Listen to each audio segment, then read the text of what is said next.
Not only did Michael's son's murderer walk free, but the community started saying David had it coming. Neighbors whispered that David was no angel, that maybe he provoked his killer, that Michael should move on instead of seeking justice. What Michael discovered about how society treats murder victims' families when the killer escapes punishment will shock you. The same people who attended David's funeral were now making excuses for his murderer. See, we think when someone is murdered, the community rallies around the victim's family, that people unite in demanding justice for the innocent. But what I learned from Michael's story is that when the justice system fails and killers walk free, society often turns against the victim to make sense of the injustice. Michael thought losing his son was the worst thing that could happen to him. But watching his community blame David for his own murder while defending his killer taught him that sometimes the betrayal after tragedy is worse than the tragedy itself. Let me tell you about Michael Rodriguez from Phoenix. He's 50 years old, works as a high school counselor, divorced but maintained a close relationship with his ex-wife Maria for the sake of their children. His greatest pride was his 22-year-old son, David, a college graduate who had just started his first job as a social worker. David was everything a father could hope for in a son: kind, responsible, dedicated to helping others. He'd graduated summa cum laude with a degree in social work, volunteered at homeless shelters throughout college, and had been accepted to graduate school to become a licensed therapist. David had this gift for connecting with people who were struggling, Michael tells me.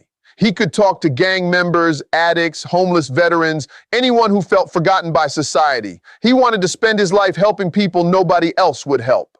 David was also close to his family. Despite his parents' divorce when he was 16, he'd maintained strong relationships with both Michael and Maria. He called Michael every Sunday, spent holidays with both parents, and was planning to buy a house near Michael so they could spend more time together. David was my best friend, Michael explains. We talked about everything: his career goals, his relationships, his dreams of making a difference in the world. I was so proud of the man he'd become. On March 15th, David was working late at the community center, helping homeless individuals access services. He left the center at 9 p.m. to walk to his car in the parking lot. That short walk from the building to his car would be the last steps David ever took. David was attacked in the parking lot by Marcus Thompson, a 28-year-old man with a history of drug-related arrests. Security cameras captured the entire incident. Thompson approached David, demanded money, and when David offered to help him access social services instead, Thompson became enraged and stabbed David multiple times. The attack was completely unprovoked, Michael recalls. David was trying to help this man, offering him resources, treating him with dignity. Thompson killed him for trying to be kind. David managed to call 911 before losing consciousness, and paramedics arrived within 5 minutes. But David had been stabbed in vital organs and died on the way to the hospital. Thompson was arrested at the scene, covered in David's blood, with the murder weapon in his possession. The police told us it was an open and shut case, Michael says. Video evidence, DNA, witnesses, Thompson's confession. They assured us that justice would be swift and certain. Michael and Maria planned David's funeral, expecting that the legal process would bring some measure of closure. The community seemed supportive. Hundreds of people attended David's service, praising his dedication to helping others and expressing outrage at the senseless violence that took his life. People kept telling us that David was an angel who died trying to help someone, Michael remembers. Everyone seemed united in wanting justice for David and consequences for Thompson. But that community support would evaporate when the justice system failed and Thompson walked free. 2 years after David's murder, Michael sat in a courtroom expecting to see Thompson sentenced to life in prison. Instead, he watched the judge dismiss all charges due to a procedural error made during Thompson's arrest. The arresting officer had failed to read Thompson his Miranda rights properly, Michael explains. Even though Thompson had confessed, even though there was video evidence, even though he was caught with the murder weapon, the judge threw out the case on this technicality. Thompson walked out of the courthouse a free man, despite being guilty of murdering David in front of security cameras. The prosecutor told Michael they could try to refile charges, but without Thompson's confession, conviction would be much more difficult. I watched my son's killer smile as he left that courtroom, Michael says. He knew he was getting away with murder, and he was celebrating. But the legal injustice was just the beginning of Michael's nightmare. When news of Thompson's release spread through the community, people began changing their narrative about David's death. When Michael called me after the community turned against David's memory, I heard something that broke my heart. The voice of a father being betrayed by the same people who had once supported him. Michael, I told him, what's happening to you is called secondary victimization. When the systems and people who should support crime victims actually make their trauma worse. Your community is blaming David because accepting that killers can walk free on technicalities is too uncomfortable for them to process. I shared with him something I learned about how people respond to injustice. When good people die and their killers go free, society has two choices. Fight the system that failed, or blame the victim for their own death. Blaming the victim is easier because it lets people believe they're safe if they just don't provoke killers. But I also understood his rage. You're not just grieving David's death anymore. You're grieving the loss of your faith in justice, in community, in the idea that good people are protected and bad people are punished. That kind of disillusionment is a special kind of trauma. I explained to Michael the difference between justice and vengeance. Justice is about holding killers accountable through legal systems. Vengeance is about making them pay when those systems fail. But vengeance destroys the person seeking it more than it hurts the person who deserves it. Michael asked me how he could possibly find peace when David's killer was free and his community was blaming his dead son. I told him, peace doesn't come from seeing Thompson punished. It comes from ensuring David's death has meaning. You can't control whether Thompson faces consequences, but you can control whether David's life and death make a difference.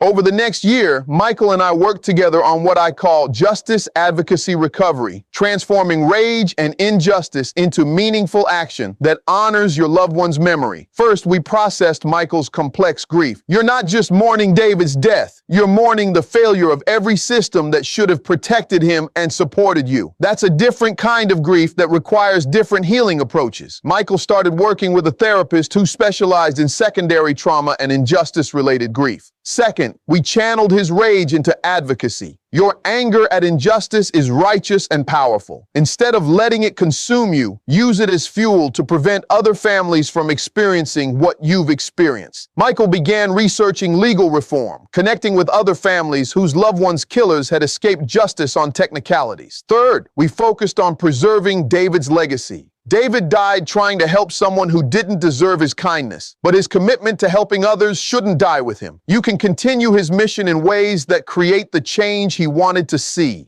18 months after Thompson walked free, Michael achieved something he thought was impossible. He found purpose in his pain and meaning in his loss. I realized that staying focused on Thompson and the injustice was keeping me trapped in the worst day of my life, Michael explains. David would want me to fight for change, not waste away seeking revenge. The breakthrough came when Michael met other parents whose children's killers had escaped justice. He discovered that procedural errors and technicalities regularly allowed guilty people to avoid consequences for violent crimes. I learned that David's case wasn't unique. Our legal system routinely fails victims because it prioritizes procedure over justice, Michael said. That's when I knew I had to do something.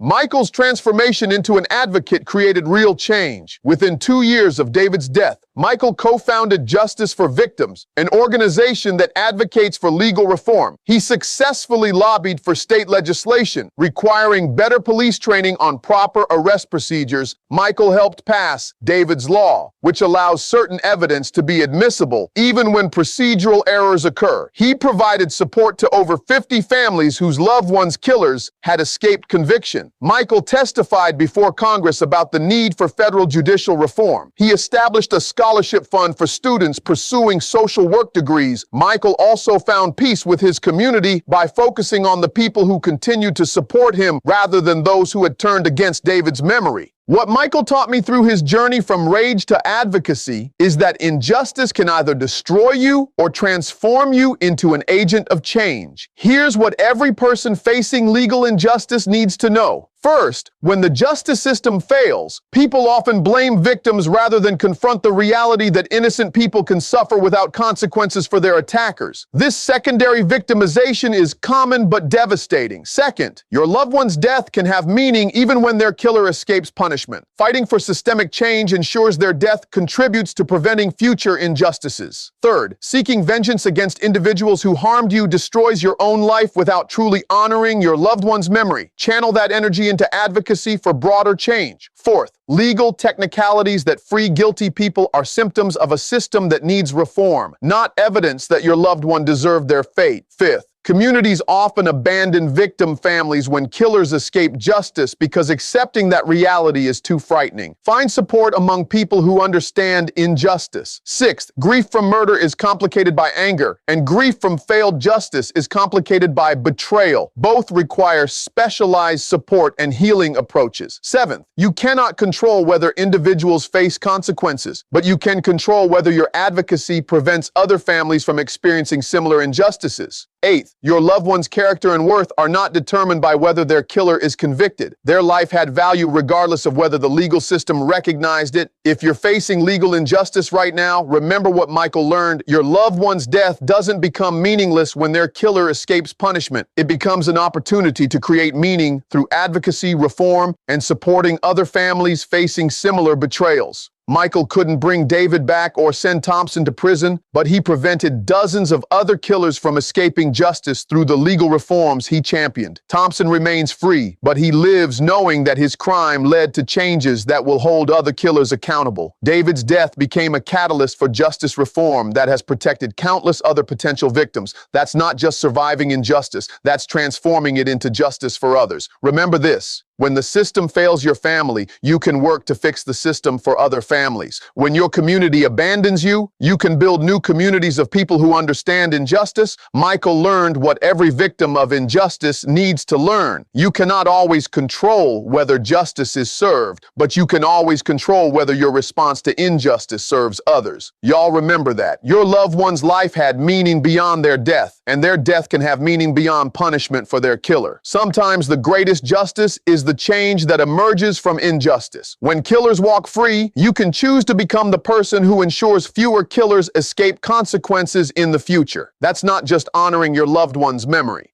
That's continuing their legacy of making the world better.